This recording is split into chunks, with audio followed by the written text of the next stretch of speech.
बच्चों, पुनः स्वागत है तुम्हारा हमारी इस कक्षा में।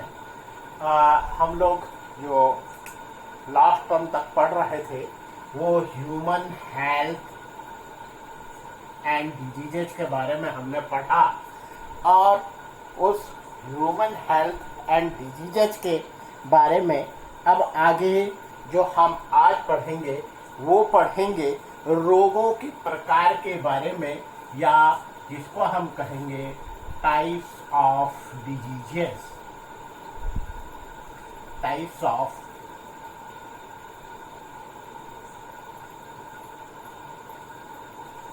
डिजीजेस यानी रोगों के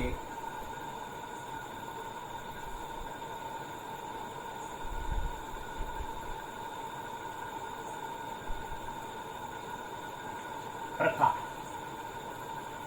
रोगों के कौन कौन से प्रकार हो सकते हैं, या रोग किस किस प्रकार के हो सकते हैं, यहाँ पर हम इसके बारे में जानेंगे। तुम लोग जानते हो कि कुछ रोग ऐसे होते हैं जो कि किसी व्यक्ति में उसके जन्म के साथ ही प्रारंभ हो जाते हैं, या जन्मते ही उसमें जो है रोग दृष्टिगोचर होते हैं। और कुछ केसेस में तुम देखते हो कि व्यक्ति जो है जन्म तो स्वस्थ रूप में लेता है, किंतु जैसे जैसे वह बड़ा होता है उसमें रोग उत्पन्न हो जाते हैं। तो इस प्रकार से हम रोगों को दो मुख्य भागों में बांट सकते हैं। पहले रोग जो है वो कहलाएंगे जन्मजात रोग,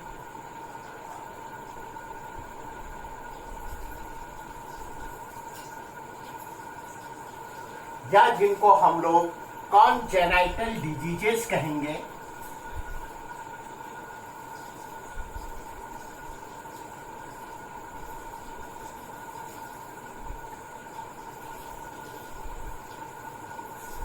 और दूसरे प्रकार के वे रोग हैं जो कि जन्म के पश्चात व्यक्ति में उत्पन्न होते हैं।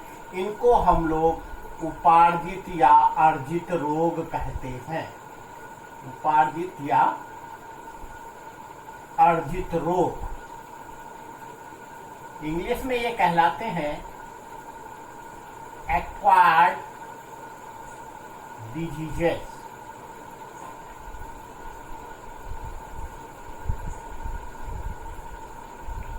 आइए अब जानते हैं कि ये जो जन्मजात रोग हैं, ये जन्मजात रोग कौन कौन से हो सकते हैं। ये रोग या तो क्या हो सकते हैं जो कि आनुवंशिक हैं, यानी ये जो है इनहेरिटेड है, यानी हेरिटेंस के द्वारा जो है वह माता पिता से बच्चों तक पहुंच जाते हैं। या फिर जो है ये जो है जो प्लेसेंटा होता है उसके माध्यम से शिशु में माता से पहुंच सकते हैं। या फिर कुछ इस प्रकार के जेनेटिक जो डिसऑर्डर्स हैं वह उत्पन्न हो जाएं जिस समय की एम्ब्रियो जो है वह डेवलप होता है।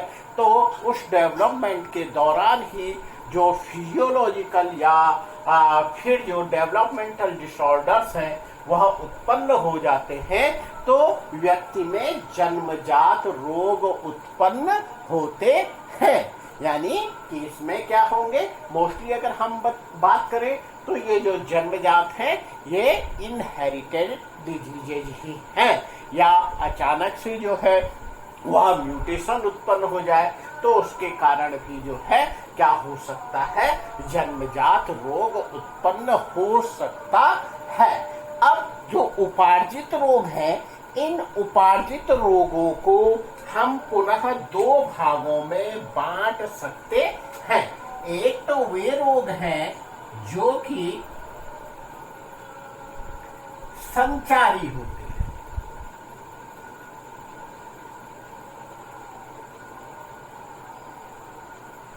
संचारी होते हैं, और दूसरे प्रकार के जो रोग है वह असंचारी रोग है।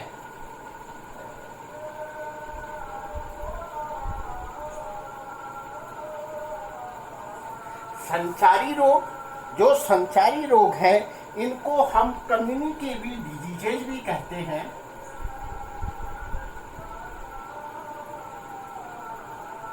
कम्युनिकेबल, या फिर इनके लिए जो है हम इन्फेक्शियस डिजीज का भी प्रयोग करते हैं।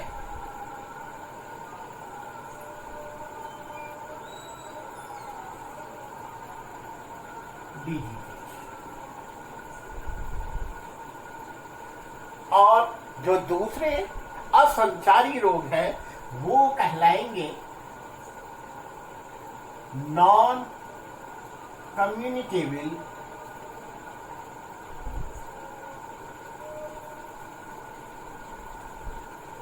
डिजीज।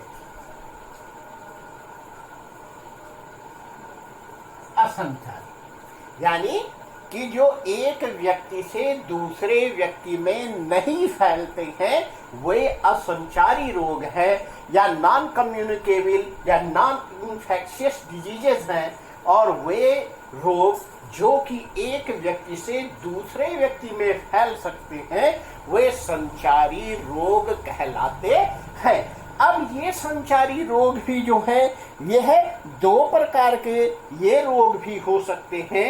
एक तो ये क्या हो सकते हैं, ये संक्रामक हो सकते हैं, जहां पर कि रोगी के सीधे संपर्क में स्वस्थ व्यक्ति आता है तो वह स्वस्थ व्यक्ति भी रोगी हो जाता है, तो उसे हम कहेंगे कि यह जो है ये कॉन्टेजियस डिजीज है या संक्रामक रोग है। आगे पुनः इसे दो भागों में बांट दिया गया है। कौन कौन से? एक हो गए संक्रामक रोग और दूसरे हो गए असंक्रामक रोग।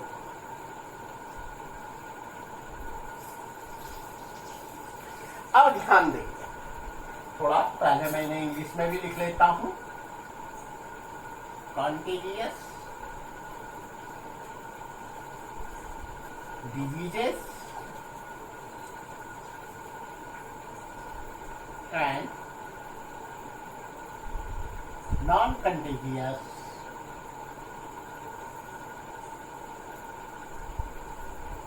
diseases।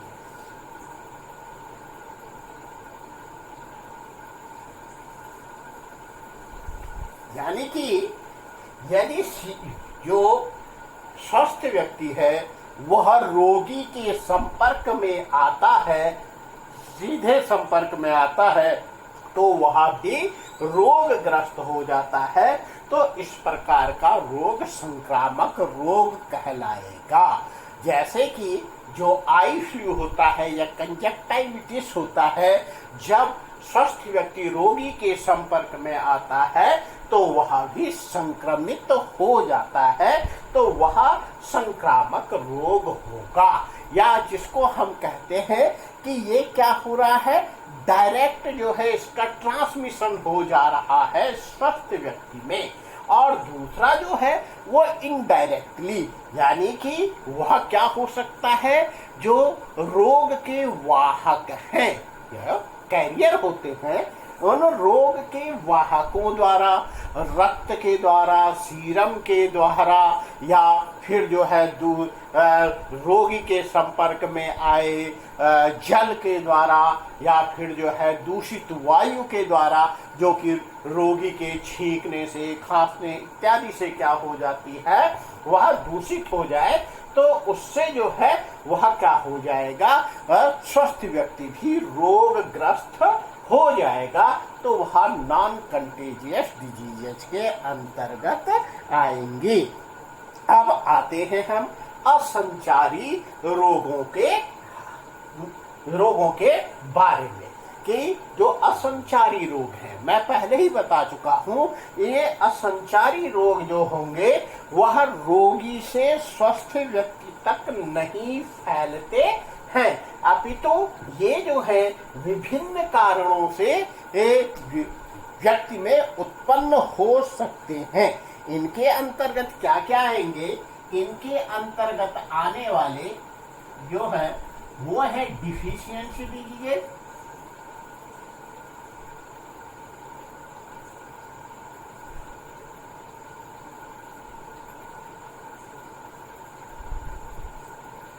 शरीर में किसी विशेष पदार्थ की कमी का हो जाना, या फिर जो हम ये कह सकते हैं जो न्यूट्रिएंट्स है, उन न्यूट्रिएंट्स की कमी अगर शरीर में हो जाए तो वह डिफिशियंसी डिजीजेस को पैदा करती है। जैसे तुम लोगों ने पढ़ा है प्रोटीन की कमी बच्चों में हो जाती है तो उसमें जो क्वाशरकोर रोग होता है या मेरेस्मस रोग होता है वह उत्पन्न हो जाता है। यदि आयरन की कमी शरीर में हो जाती है तो एनीमिया या रक्ताल्पता हो जाती है। इसी प्रकार से इनके जैसे वसा इत्यादि है उसके कारण भी जो है व्यक्ति में रोग उत्पन्न हो जाते हैं। विटामिन्स हैं, विभिन्न प्रकार के vitamin A B C D E इत्यादि जो के विटामिन हैं उनके अलग अलग प्रकार से कमी होने पर अलग अलग रोग उत्पन्न हो जाते हैं जो कि डिफिशियंसी डिजीजेस कहलाती हैं। दूसरा जो है ये असंचारी रोग के अंतर्गत एलर्जी तुमने देखा होगा कई व्यक्ति जो है किसी विशेष पदार्थ के संपर्क में आते हैं तो उनके पूरे शरीर में खुजली हो जाती है या लाल रंग के चकत्ते उभर आते हैं, या फिर जो श्वसन तंत्र से संबंधित जो एलर्जी होती है अगर वह उन एलर्जी उत्पन्न करने वाले पदार्थों के संपर्क में वह व्यक्ति आ जाएगा जिसको कि उस विशेष वस्तु से एलर्जी है तो उसके श्वसन तंत्र जो होता है उसमें जो प्रतिरक्षी तंत्र होता है वह ज्यादा सेंसिटिव हो जाता है और एलर्जी को उत्पन्न कर देता है। फलस्वरूप जो है वहां पर म्यूकस का प्रोडक्शन हो जाता है, उसकी जो सांस नली है उनमें सूजन आ जाती है। तो इस प्रकार से वहां पर श्वसन संबंधी एलर्जी उत्पन्न हो जाती है। इसी प्रकार से विभिन्न प्रकार के जो पदार्थ हैं उनसे विभिन्न प्रकार की एलर्जी उत्पन्न होती है। अगला जो है वह है एडिक्शन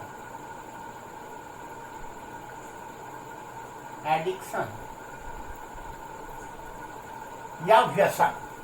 बहुत से व्यसन जैसे आजकल जो है युवाओं में एक समस्या बड़ी तेजी से फैलती जा रही है और वे दुर्व्यसन यानी कि जो ड्रग्स हैं, नशा है उसके शिकार हो रहे हैं।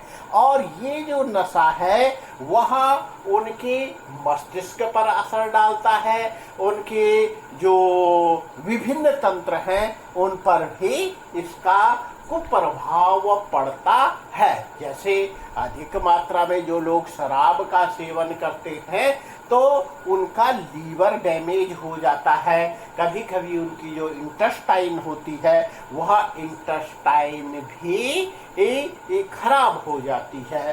ठीक इसी प्रकार से जो धूम्रपान करते हैं उनमें माउथ कैंसर का उत्पन्न होना, गले का कैंसर का उत्पन्न होना यह देखा जाता है। या फिर जो मारिजुआना का प्रयोग कर रहे हैं तो उनमें पागलपन की सी स्थिति उत्पन्न हो जाती है। तो यह एडिक्शन के कारण उत्पन्न होने वाले रोग हैं। अगला जो है वह हमारे पास आता है मेंटल डिसऑर्डर।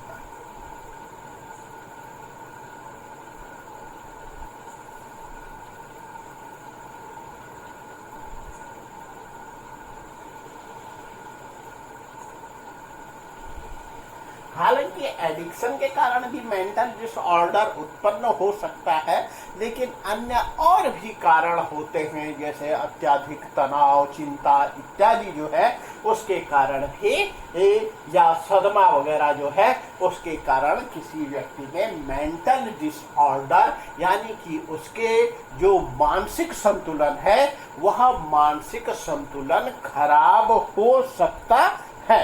अगला जो है कैंसर।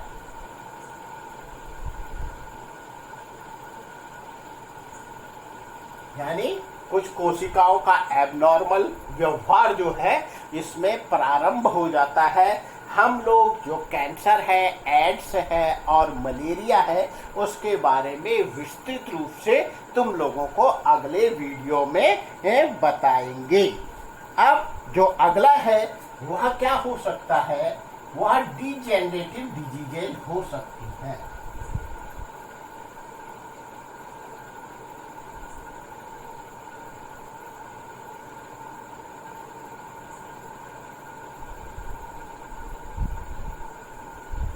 जैसे जैसे व्यक्ति की उम्र बढ़ती चली जाती है तो उसके हड्डियों में जो है वह कैल्शियम की कमी हो जाती है।